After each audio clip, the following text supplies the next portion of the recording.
Akanba Erang Maruoiba update khara thamjage sahi nauribi nupi macha ama naha ahum nei kai khumna manghan biramle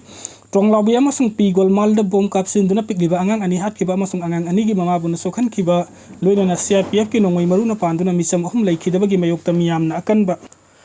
Khongjang sangsilingai gi serakta masagi sahi taragani pan sudri nupi macha ama mahaka nungsina panupa macha ama mama na ba ani ga loina nei kai khumna manghan biramle hairi thaudoga sigi matang da phangba report ki matung ina thaudoga singarang nungthil pung mari ga makhairom tarakpada Bisnupur district ki kokta da leiba ariba sekon amagi manung da thokibani hairi thaudoga sigi matang da Bisnupur district women police station na case am lokatre thaudoga sigi victim oir benupi macha do ngarang rims ki casualty da pukhalakpuna laikna kre thaudoga sta selna bani haibana ha ahum su police na phagatlaga ngasi rims ki forensic medicine amasung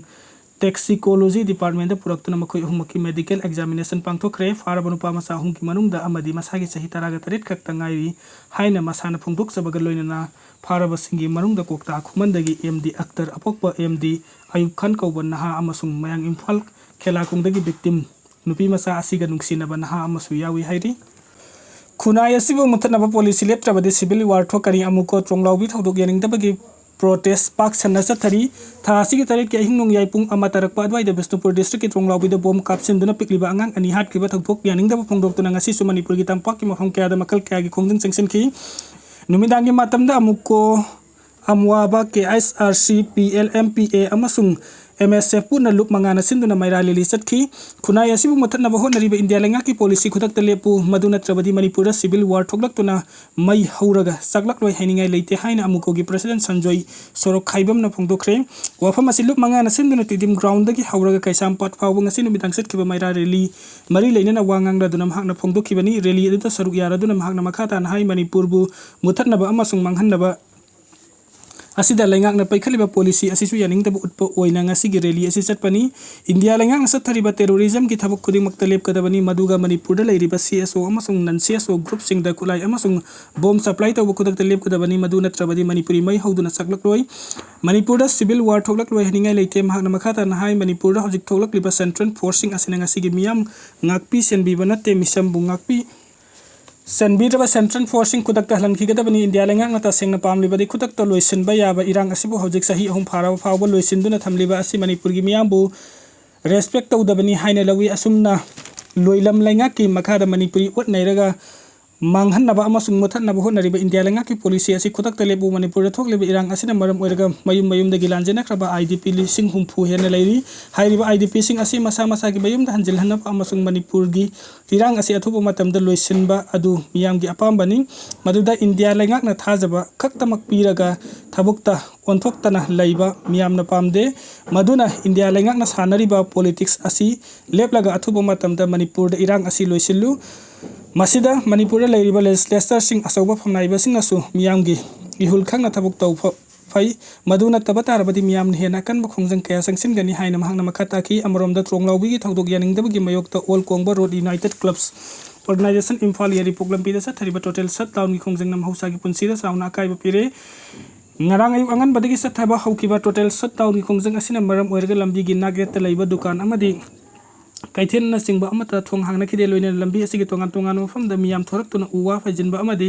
tayar mai thabagi thabuk sa thaduna chat awok sing tingbagi thabuk susa thaki ating basina maram oiraga lambi ta passenger puba amadi lanai gari sing hausa gum chana khide aduma pu ana laining laison amadi mai ising na singba thabuk thoram singi oina re chathok chasin tawba ya wapiki amarom na thasigi tarit ke hingnung yai matung pung amata ba adwai da Bisnupur district ke tronglaubi awang laikai da pigliba ngangani hatkiba amasung mama buna tamthina sokhan kiba thaudok amasung CRPF na nongmai kap tuna misam Muhammad kiba thaudok pu yaning da phongdok tuna Manipur gi awang chingkhai kanba clubs amadi maira paibi apun balup na sinduna lamrong dagi yengang pokpi phawbagi lambi paring da miyamna wakat mifam satakre pau na ba wat pa heba silenga ke asoi bani ibobi norman si lakhanna ba governor da taksin kre state amagi law and order ningthina ngakna ba Indian constitution state ngak ta sabsaba hakpiri masining thina sijinagadabani pau na hudaba amadi paula na pibani haiduna lengak na hairiba si phagina te lengak na responsibility laudabagi mami amadi tari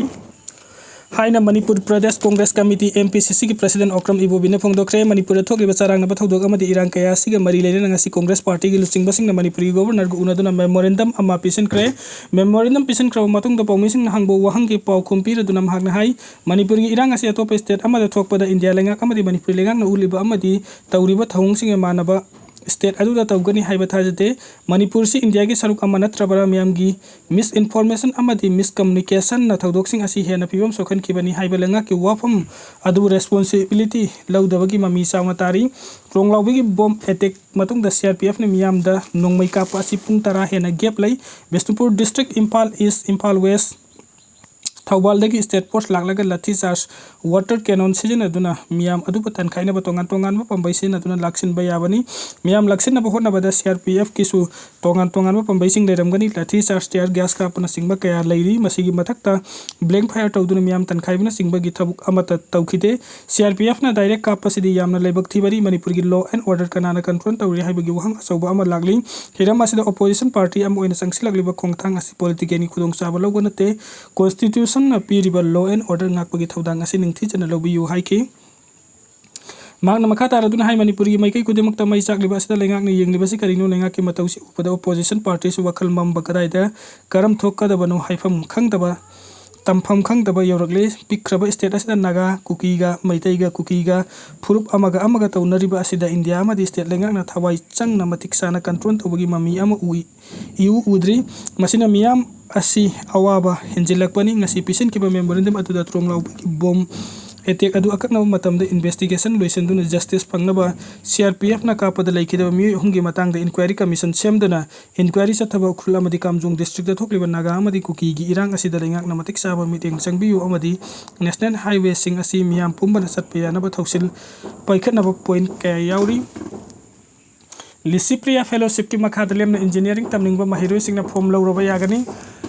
climate and environmental activist Licypriya कंगुजमना महाकी foundation की मखादा लौखटखिबा खोंगथांग अम ओइना मणिपुर लेबा लरिकते थवाई यावबा महिरोय सिंग की ओइना लाइरबा इना खुनबा खाइदना अमदि relief camp दा लेबा महिरोय सिंग की ओइना खनबा लेमना इंजीनियरिंग तमनबगी खुदोंचाबा कया ममिंग लेरबा इंस्टीट्यूट कया दा पीबा होख्रे लिसिप्रिया फेलोशिप की मखादा लेमना इंजीनियरिंग तमनिंगबा महिरोय सिंगना फॉर्म लौरबा यागनी हाइना लिसिप्रिया ना थदोरकपा चेरोल अमना हाइरि चेरोल अदुना हाइ हौजिक इंडिया अमदि फोरेन पुनः मणिपुर की महिरोय हुमद्रा हेन लिसिप्रिया फेलोशिप फंगदुना क्लास 12 लोरबा मतुंग तोंगान तोंगान कोर्स कया दा अवांग थाकी महै मसिंग कया तमली हौजिक पीरिबा इंजीनियरिंग बीटेक असि तमगे हैरबदि तंगाई फदना महिरोय अदुना क्लास 12 की एग्जाम लोरबा मतुंग लेबाक असिगी इंजीनियरिंग की क्वालिफाइंग एग्जाम अमा ओइरिबा JEE मेन थाबा महिरोय ओइगदबनी जनरल OBC ST खुदिंगमकना एप्लाई तौबा याय हाइरि त्रोंगलाउबी मिहाट की जस्टिस फंगलु हाइन रामदास अथवालेना होम मिनिस्टर तक्सिनख्रे त्रोंगलाउबी की तमथिरबा थौदोकी मतंगदा अकनबा एक्शन लौकतुना विक्टिम सिंगी जस्टिस फंगलु हाइन सोशल जस्टिस एंड एम्पावरमेंट की union state minister Ramdas B अथवालेना union home minister Amit Shah तक्सिनख्रे थौदोक अदुगा मरी लेनन यूनियन MOS की ऑफिस तगी यूनियन होम मिनिस्टर पेशन की चेरोल अमदा वफम असी तक्सिन की बनी चेरोल अदुन हाई बिष्णुपुर के त्रोंगलाउबी था असिगी तरेट की अहिंग नुंगाई मतुंग द थोकिबा तमथिबा थौदोक त बॉम्ब कापसिन बदगी मेतै प्रूफ की पिकलिबा सही मरी सुरब अंगांग नुपा मचा अमगा सुपनगी था मंगा खक्ता ngairiba angang nupi macha amaga laikhidaba थौदोक असि टेररिस्ट अटैक नि अटैक अदु द पिकलिबा अंगांग अनि अदुना victim ओहेबनी हाइरिबा टेररिस्ट अटैक असि इसम समजबा इमुंग अमदा बॉम्ब कापसिन बदु खकना तना मणिपुर द मतम सांग नतंगदु लेताबा हलकना बसंगसिलकपा थबुक सिंगदा सथरकपा अटैक नि असिगुंबा तमथिरबा अटैक असिदा महाकी मैकैदगी अकनबा मोंगदा कंडेम तवी पुमनम असिगी येंगलगा हाइरिबा तमथिरबा अटैक अदु सथदुना पिकलिबा अंगांग अनि हातपदा चेनबा सिंगी मथक्ता अकनबा एक्शन लौकतलु थौदोक अदुगी मतंगदा खुदक इन्वेस्टिगेशन चथलगा सेनबसिंग सबसाब चेरक पिगदबनी लोइनेना विक्टिम अनिगी फंगफम थोकपा जस्टिस फंगलु मणिपुर तंगदु लेताबा अमसुंग मियामबु असोक अपन याहंदना थमनबा अहनब प्रायोरिटी ओइना थबुक तबियु हाइना चेरोल अदुना मखा तारी निंगसिंग बयाबदि था असिगे तरेट की नोंगयाय मतुंग पुंग अमताबा अद्वाइदा मणिपुरी डिस्ट्रिक्ट के त्रोंगलाउबी अवांग लेकाइदा पिकलिबा अंगांग अनि हातखिबा अमसुंग ममाबुना तमथिना सोखनखिबा थौदोक अमसुंग CRPF न नोंमै कापतुना मिचम अहुम हातखिबा थौदोकपु यानिंगदबा फोंगदुक्तुना मणिपुरी की मफम कयादा पाक्सना पेंदबगी खोलाउ लाउतुना वकत मिफम फंबा मैरा रिलीज चटपा अमदि ह्यूमन चेन सेंबना सिंगबा तौदुना प्रोटेस्ट चथरिबनी खोंजंग चंगसिलिबा सिंगना अंगांग अनि हातखिबा चेनबा सिंग अमसुंग मिचम अहुम नोंमैना कापतुना हातखिबा CRPF पर्सनल सिंग चैराक पियु हाइबा डिमांड कया तौरिबनी Central Force Line Raina Kuki militants in Imphal Ukrul Lambi the Hingsagi Town, Kayasa Tari, Imphal Ukrul Lambigi, Yang Popi, Amazon Litan Gimarata, Central Security Force, Amazon State Force Line Raina Kuki militants in the Tankul Nagami, the Kihan Kangamiki Tabuk Satari, Hina Central Working Committee, Tankul Naga, Pulil Organization, Tadoruk Pacherol, Amana Hiding, Serol Aduna Makata and Hangarang April Taraga Maria, Yupung Mapalum, Tavamatam, the Yang Popi, Amazon Litan and Gimarata Labor Mahadev Security Force Line Lena, Yang Popi, the Gilitan Tam Security, Escort Tauraga, Putuna Lakiba Civilian, Kambu Amakuki militants in Kihan Kanganbagi Tawang Satagi, Tadwasi Matung Tilpung Tarukum Town, Matam the Solitalum the Gilakpa, Ambulance Amada Kuki, militants in the Nongmay round Mangarum Kapsilaki, Asigumba Misam Yamgi Ponsida Kihan Kanganba, Masung Sagitawung Sing Satabasi, Human Rights Norms Kimayoktani Kuki, militants in the Satabatawung Sing Asina Maram Eraga, Ukrul Amasung Kamzong District, Samnariba Lifeline as a paralyzed way, Misam Yam Sing Satok Sasin Tauba Nomagitangai for the Polam Sing Putok Pusin Tauba Amasung emergency servicing the sound up and repeated, Maramadun Hingsagitawung Satariba Kambu Sing Asi, Marisuba Mahare Jimen Amasung Border Security Force Jauna Security Force Naningtina Delta Gadabani Hyrabasu Maikei Karda Gasigum Bakulai Paiduniam the Kihan Kanganbuk Tawonka Taribas Matik Exan Amata Lokat Ude Asigumata Doxing Asida neutrality line at Tabuk Baikat Matautai Hyraduna government Asina National Highway paralyzed Taudurimiam the Awas I think a Piriba Asi Kam Queen Yahan Kigadoribano High Hangraduna National Highway 202 Asida free movement Lehenava Taxilakli Wanted militant Anika Kuna Hatkre Pakistani counter terrorism department na Khyber Pakhtunkhwa counter operations Taduna wanted militant Ani Nomina Katuna Hatrahina Pakistan police na Phongdoragli Pakistani counter terrorism department city dina counter operation Asigi Matang the Phongdogladuna militant Kaya Peswar gi Northern bypass ta sathok sasin tawri haiba Akanba thajaba paw am phongbadagi haukiba leba popadumit ki numidang dagi hauduna satharpa counter terrorism gi operation satharingai militant singna nongmai kapsin duna landarak padagi nakal ani gi marakta khut thokna bada hairiba wanted militant ani to cross firing da nongmai na panduna laikhidabani haina su makha taragli